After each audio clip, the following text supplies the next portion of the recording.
হরে কৃষ্ণ, রাধে রাধে। আমি তোমাদেরকে আজকে একটা চপ করা দেখাবো। চপটা হচ্ছে সোয়াবিন বড়ি দিয়ে। এই যে আমি বড়িটা জলেতে দিয়েছি, এবারে গ্যাসে আঁচটা দিয়ে দেবো।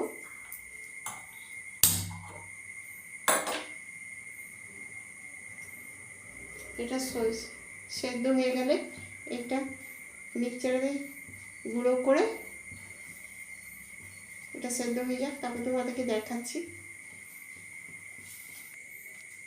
এই যেমন সোয়াবিন বড়িটা সেদ্ধ হয়ে গেছে। সেদ্ধ করা সোয়াবিন বড়িগুলোকে মিক্সচারে গুঁড়ো করে এবারে নিয়ে এলাম। এবারে একটা আলু, কাঁচা আলু একটু ঘষে দেবো, ঘষে এর মধ্যে দেবো। এটা ঘষে নিই। এই আলুটা ঘষা হয়ে গেছে,